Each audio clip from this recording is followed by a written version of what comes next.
Unit 4. We're now on 4.3, probability. And we are doing part 1, where we're going to learn some new words, terminology.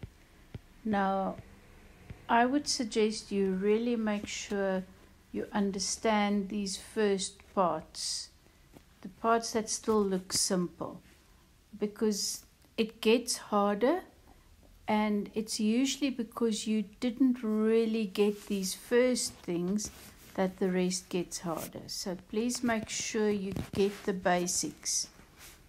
The word tells you probability is that we think what will probably happen. And I see I wrote the word wrongly here, right? Probability, not probability.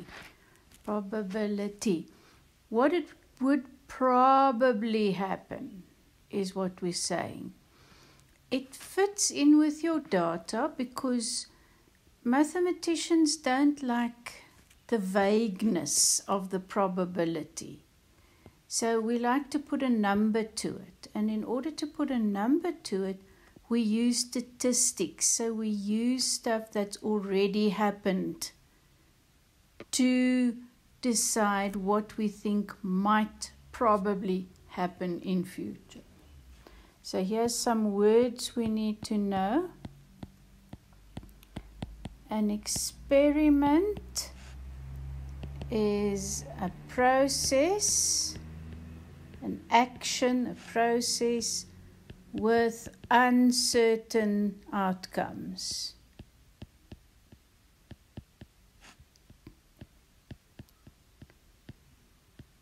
Okay, so as an idea, if I go around and I smile at everybody and I want to see if they automatically smile back at me, then I'm doing an experiment. But I don't know if they will smile back at me, so it's uncertain. They could think I'm crazy, or they could think I'm trying to be funny and just get angry with me. So I would go and I would write down the results for each person, or for each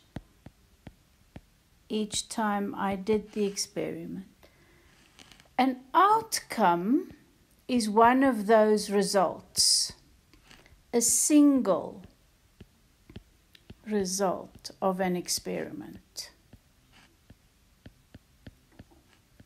So the first person I go to, I see if they smile, I take a note of their reaction. That is an outcome. The sample space is the set of all possible outcomes.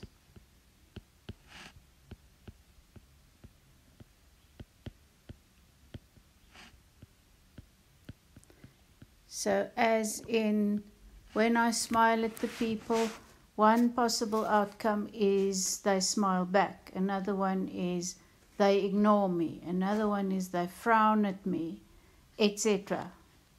We call the sample space capital S, and then NS, sorry, this is not over, NS is number of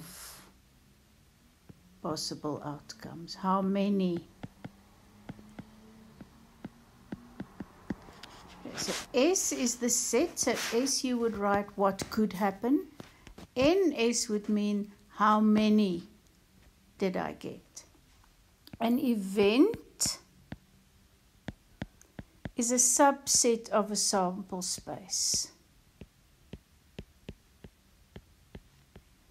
And usually an event is something that I choose. So I could choose to say, I want to see how many smile back at me. So the fact that they smile back is an event. Or I could make more than one thing an event. So I can say, event 1 is people smile or they look happy even though they don't smile. So that consists of 2 outcomes. And the event is called E, and similar we can say NE is the number of elements. And then last thing, probability. Let's see if I get it right this time. Probability of an event. I'm just going to say we would write it like that. So read this. The probability of event E happening. What are the chances that event E will happen? And that is taking not, so notice the difference between the P and the N. The probability of event E happening is how many times did I get that reaction over all the possible outcomes. Right, let us do a nice example here where we show how to write them. This is going to be my experiment. This is going to be my sample space. Then I'm going to choose some or other event. Then I'm going to see how many possible outcomes there are in this event, and I'm going to see how many possible outcomes in the sample space. So flip a coin. If I flip a coin, what are the possible outcomes? It could land on head or it could land on tail. Right? So that is my sample space. Event is the one that I choose. So I'm going to choose event E to be get a head. How many of these on the sample space are heads? 1. How many elements in the sample space? 2. Let's add one more thing. Probability of event E is then 1 over 2. Now think about it. It's pretty logic. If I flip a coin, chances of getting a head is 1 out of 2. We just say it without thinking.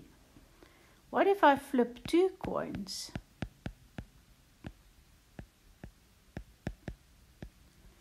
Now I have to think of it in order. Even though we don't flip them both at once, you're going to flip one and then you're going to flip another one. So my sample space is they could both have been heads, head. Or the first time I could have had head and the second time I could have get a tail. Or I could first have gotten a tail and then a head. Or I could have had 2 tails. So notice head then tail is seen as different from tail then head. Right, what am I going to make my event? Get at least 1 head. Right, so what does this consist of? I'm actually going to write them out here. I could have had head, that's at least 1. I could have had head, tail. I could have had tail, head. So that is 3 there, whereas S has 4. So the probability of that event is 3 out of 4. Let's toss a die. Now, I know we generally say a dice, but dice is actually the plural, so a die is the singular. What could I get? I could get a 1, 2, 3, 4, 5, or a 6.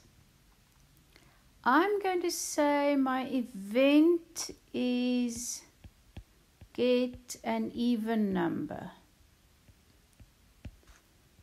So that would be 2 or 4 or a 6. So there are 3 values in my event. There are 6 values in my sample space. So this is 3 over 6, which simplifies to a half. Well, think about it again. The even numbers are exactly half as many as all the numbers. Let us do another toss a die. So I'm not going to fill in S again. It's the same. I'm going to make a new event.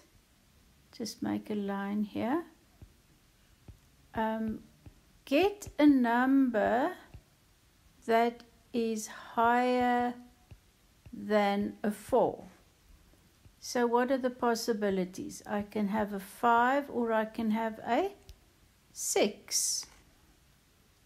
How many are there? 2, still 6. So 2 out of 6, which is 1/3.